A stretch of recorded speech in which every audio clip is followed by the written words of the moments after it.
अस्सलामुअलैकुम dear students, उम्मीद है आप सब खैरियत से होंगे। बिस्मिल्लाहिर्रहमानिर्रहीम। तो बच्चों, आज का जो हमारा उर्दू का बी पार्ट का टॉपिक है वो है मुकालमा नवीसी, यानी आज हम मुकालमे के मतलब पढ़ेंगे। सबसे पहले मैं आप लोगों को बताऊंगी मुकालमा किसे कहते हैं। मुकालमा अरबी ज़बान का लफ्ज़ है जिसके मायने है गुफ्तगू, बहामी सवाल जवाब।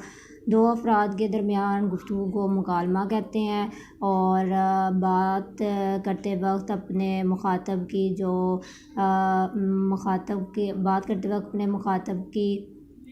अपने मुखातब की तलीम को पेशे जिन्स और मरतबे का ख्याल रखना बहुत ज़रूरी है। और मुकालमा इतना मुख्तसर ना हो कि बात अधूरी रह जाए और इतना लंबा भी यानी तवील भी ना हो कि सुनने वाला या सुनने वाले बोरियत महसूस करें।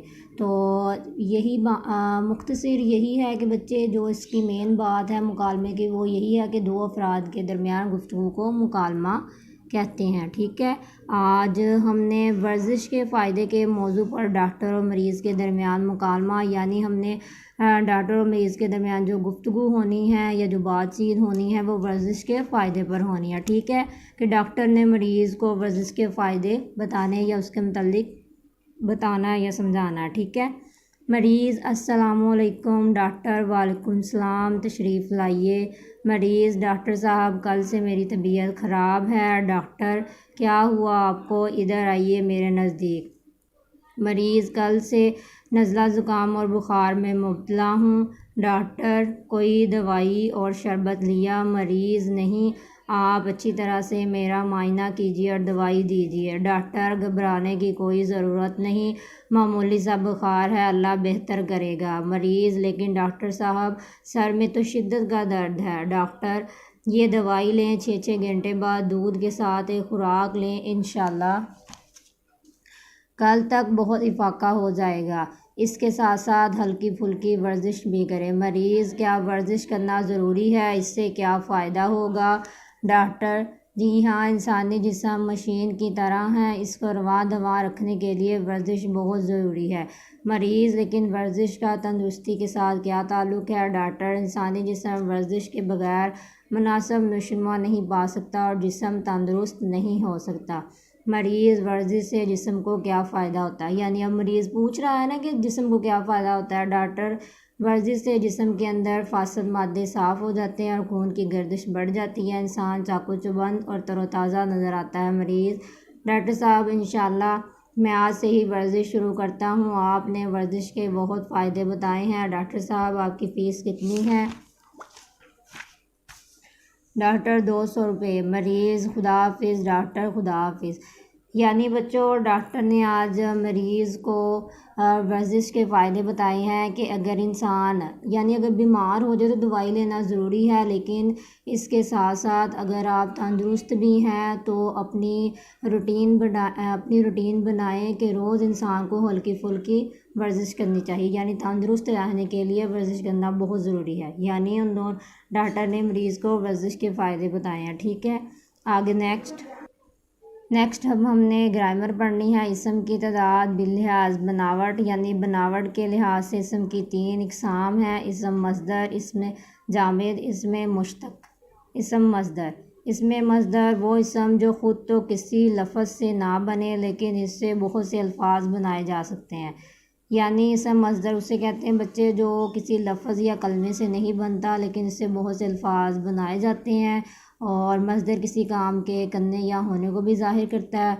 और इसकी ख़ास पहचान ये है कि इसमें नून अलिफ ना आता है, यानी उर्दू ज़बान में नाम मस्दर की अलामत है। जिस लफ्ज़ के आखिर में नून अलिफ ना आता है उसे मस्दर कहते हैं।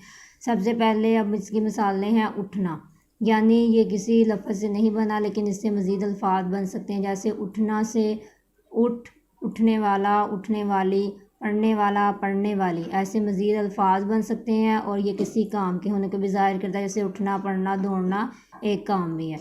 और इसके लास्ट पे नून अलिफ ना भी आता है। ठीक है, किसी लफ्ज़ या कलमे से ना बना हो लेकिन इससे बहुत से अल्फाज बनाए जा सकते हैं, जैसे मैंने आपको बताया उठना से उठने वाला, पढ़ने वाला, दौड़ने वाला, पढ़ने वाली। ठीक है, और ये काम के होने को भी ज़ाहिर करता है। और इसके लास्ट पे यानी इसकी पहचान ये है कि नून अलिफ ना आता है, जैसे जितने भी अल्फाज हैं इनके आखिर पे नून अलिफ ना आता है। इसमें जामिद, ऐसा इसम जो ना किसी कलमे से बने और ना ही इससे कोई और कलमा बन सके, इसमें जामिद कहलाता है।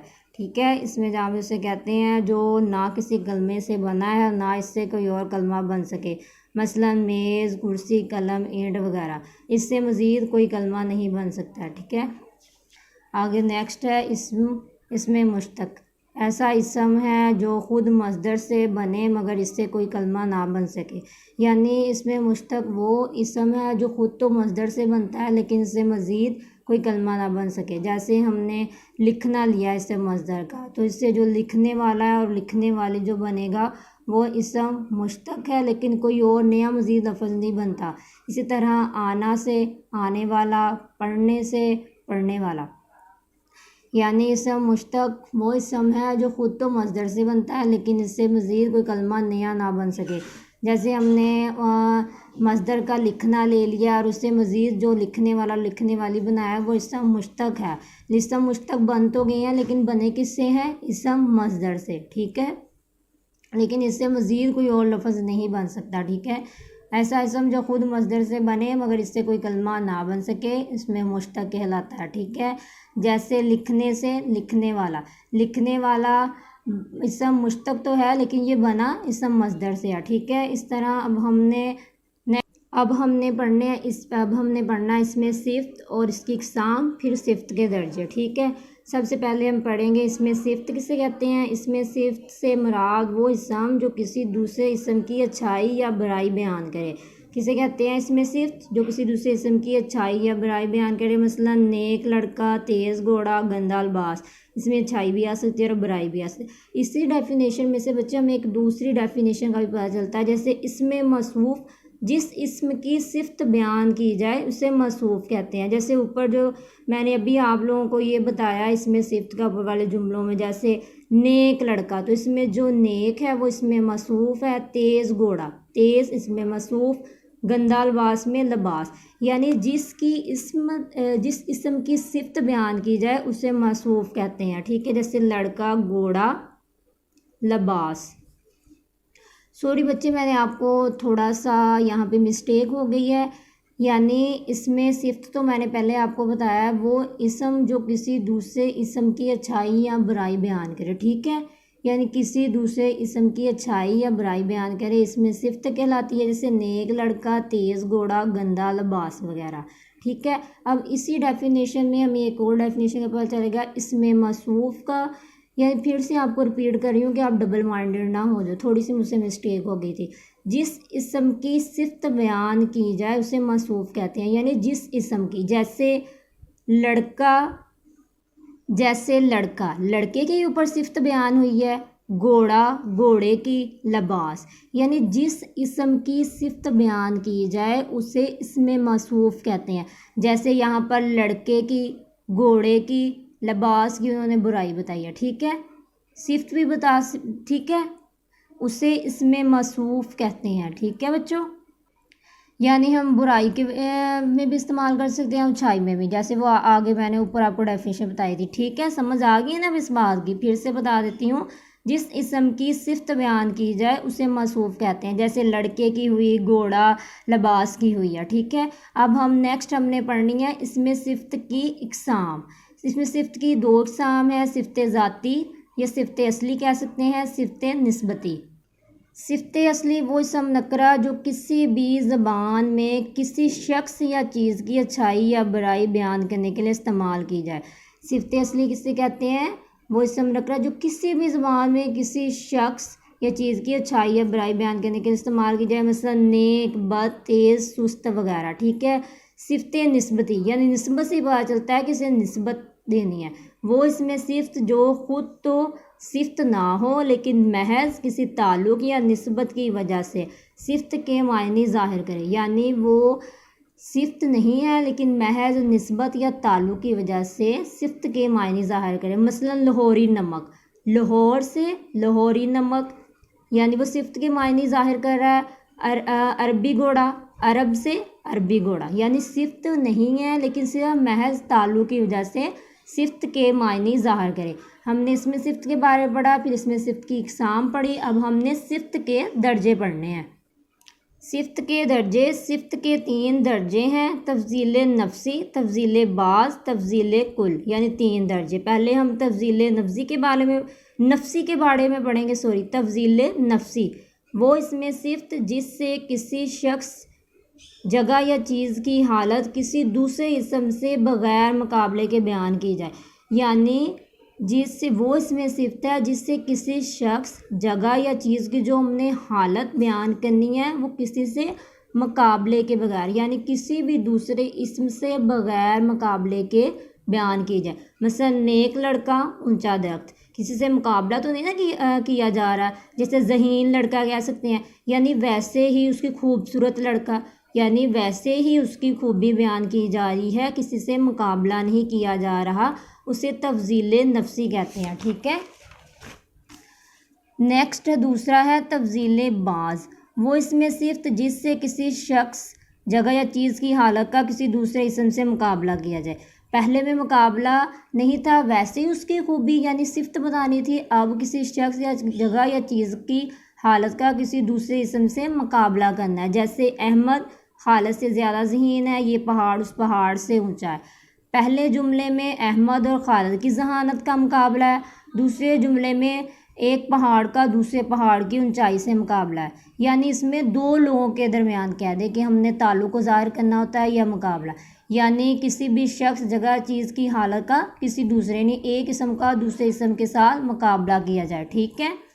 तफजील कुल उसे कहते हैं वो इसमें सिर्फ जिससे किसी भी शख्स, जगह या चीज़ को अस्मा से बढ़ा दिया जाए या कम करार दिया जाए, यानी इसमें तमाम चीज़ों से बढ़ा कर बताना है। ठीक है, कि यानी जितनी भी चीज़ें उन तमाम चीज़ों से बढ़ाकर किसी चीज़ की अच्छाई या बुराई कुछ भी बयान कर सकते हैं। जैसे अवैध जमात में सबसे ज़्यादा ज़हीन है। पहले में हमने तफजील नफ्सी में वैसे ही खूबी का बताया कि नेक लड़का, ज़हीन लड़का। दूसरे तफजील बाज़ में एक इसम का दूसरे इसम से मुकाबला करवाया, और तफजील कुल में किसी भी शख्स या चीज़ को तमाम इसमों से बढ़ा दिया जाए या कम करार दिया, यानी बढ़ा कर बताना या कम करके।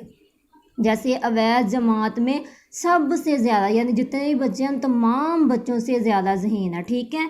अब हमने फ़ेल की इक़साम पढ़नी है। ज़माने के लिहाज से फ़ेल की 3 इक़साम है। वैसे और भी फ़ेल की इक़साम होती हैं, लेकिन जो अगर ज़माने के लिहाज से पूछा जाए तो इसके सिर्फ 3 इक़साम है। फ़ेल माजी, फ़ेल हाल, फ़ेल मुस्तक़बिल। नंबर 1 फ़ेल माजी, वो फ़ेल जिसमें किसी काम का करना या होना गुज़रे हुए ज़माने में पाया जाए। किसी काम का करना या होना किस ज़माने में पाया जाए? गुज़रे हुए ज़माने में।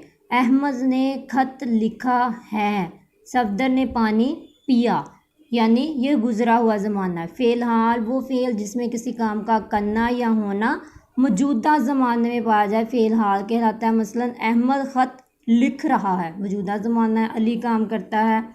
फ़ेल मुस्तक़बिल, वो फ़ेल जिसमें किसी काम का करना होना आने वाले ज़माने में पाया जाए, फ़ेल मुस्तक़बिल कहलाता है। ठीक है, आने वाले ज़माने में। जैसे अहमद ख़त लिखेगा, अली काम करेगा। ये हमने 3 इक़साम पढ़ी है ज़माने के लिहाज से, यानी फ़ेल की 3 इक़साम है। अब हम वैसे पढ़ेंगे कि फ़ेल की और भी इक़साम है जो मैं आपको बताऊँगी। ठीक है, वो थी ज़माने के लिहाज से, यानी आपसे पूछा जाए ज़माने के लिहाज से फ़ेल कितनी इक़साम है? 3 है, लेकिन और भी फ़ेल की इक़साम है जिसके मुतालिक हम पढ़ेंगे। जैसे फ़ेल मज़ारा, ऐसा फ़ेल जिसमें मौजूदा फ़ेल और आइंदा मुस्तक़बिल दोनों ज़माने पाए जाएं। फ़ेल मज़ारा, ऐसा फ़ेल जिसमें मौजूदा और आइंदा दोनों ज़माने, यानी मौजूदा कहते हैं फ़ेल को और आइंदा कहते हैं मुस्तक़बिल को, ये दोनों ज़माने पाए जाए। मसलन वो आए, वो जाए, फ़ेल मज़ारा की मिसाल है, लेकिन इन मिसालों में आए और जाए फ़ेल मज़ारा। ठीक है, ये वैसे हम फ़ेल की इक़साम पढ़ रहे हैं, यानी फ़ेल की 3 इक़साम। फ़ेल मज़ारा, फ़ेल अमर, ऐसा फ़ेल जिसमें किसी काम करने का हुक्म पाया जाए, फ़ेल अमर कहलाता है, यानी किसी काम करने का हुक्म पाया जाए। तुम आओ, तुम जाओ, यानी तुम आओ ये हुक्म है ना, तुम जाओ, तो इन मिसालों में आओ और जाओ फ़ेल अमर है। फ़ेल नहीं, ऐसा फ़ेल जिसमें किसी काम करने से मना किया जाए, तू ना आ, तुम ना जाओ, यानी किसी काम करने से मना किया जाए। इन मिसालों में ना आ, ना जाओ फ़ेल नहीं है। फ़ेल अमर उसे कहते हैं जिसमें किसी काम का हुक्म दिया जाए, और फ़ेल नहीं उसे कहते हैं जिसमें किसी काम करने से मना किया जाए। ये बच्चे हमने फ़ेल की 3 अक़साम वैसे पढ़ी है, वो ज़माने के लिहाज से पढ़ी है, वैसे पढ़ी है, फ़ेल मुज़ारा, फ़ेल अमर, फ़ेल नहीं। ठीक है, अब हमने पढ़ने हैं मुतरादिफ़ अल्फाज। अब हमने बच्चे पढ़ने हैं मुतरादिफ़ अल्फाज, यानी मुतरादिफ़ अल्फाज उन अल्फाज को कहते हैं, यानी हम मायनी लफ्ज़ों को मुतरादिफ़ अल्फाज कहते हैं। जैसे अल्लाह, इसका मुतरादिफ़ लफ्ज़ रब। रब का मतलब भी अल्लाह ताला होता है और अल्लाह ताला का मतलब भी रब भी होता है। तो बच्चों, एक लफ्ज़ के काफ़ी मुतरादिफ़ अल्फाज हैं, यानी 2 से 3 हैं, 4 भी हैं। तो बच्चों, आप लोगों ने वो सारे याद करने हैं। ठीक है, ताकि जब भी MCQs आए तो आप लोगों को फ़ौरन पता चल जाए। अगर एक याद करोगे तो जो बाकी हैं आप लोगों को पता नहीं चलेगा। जब आप 2 से 3 या जितने भी दिए हुए हैं सारे याद करोगे तो इस तरह आप लोगों को फ़ौरन पता चल जाएगा।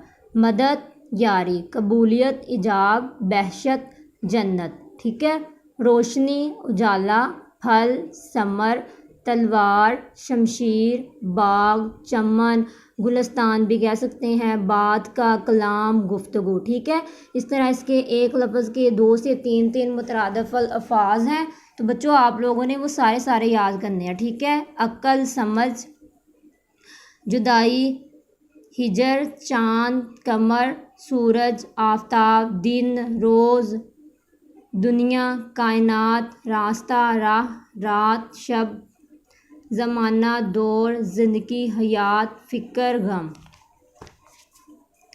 सुस्त, काहल, कमज़ोर, लागर, गर, खाना, मज़बूत, पुख्ता, पायादार भी, दोस्त, यार, महफ़ल, मजलिस, ख्वाहिश, शौक़, अरमान, इंतज़ाम, बंदोबस्त, गरीबी, नादारी, मौत, मर्ग, ताकत, कुदरत, सस्ता, हकीर, भूख, इश्तहा, लालच, हवस। ठीक है, तो बच्चों, इस तरह एक अल्फाज के 2 से 3 मुतरादिफ़ अल्फाज हैं। तो बच्चों, आप लोगों ने वो मैंने यहाँ पे आपको 1-1, 2-2 भी बताए हैं, यानी 1-1 नोट करवाया है। तो आपने 2-2, 3-3 जितने भी हैं वो सारे याद करने हैं, ताकि इस तरह आप लोगों को जब MCQs आए तो आप लोगों को फ़ौरन पता चल जाए ये। ठीक है, तो उम्मीद करती हूँ कि बच्चों, आज हमने जो मुकालमा पढ़ा है, फिर हमने बनावट के लिहाज से इसम की इक़साम पढ़ी है, फिर हमने इसमें सिफ्त पढ़ा है उसकी इक़साम, फिर दर्जे पढ़े हैं, उसके बाद हमने ज़माने के लिहाज से और फिर वैसे भी फ़ेल की इक़साम पढ़ी है, और इसके बाद हमने मुतरादिफ़ अल्फाज पढ़े हैं। तो उम्मीद करती हूँ कि आप लोगों को ये तमाम चीज़ें अच्छे तरीके से समझ आ गई होंगी। मैं फिर से कहती हूँ, ये जो मुतरादिफ़ लफ्ज़ हैं 2 से 3 हैं। तो आप लोगों ने ये एक लफ्ज़ के जितने 2-2, 3-3 मुतरादिफ़ लफ्ज़ दिए हुए हैं आप लोगों ने वो याद करने हैं। ठीक है, अपना ख्याल रखना। अल्लाह हाफ़िज़।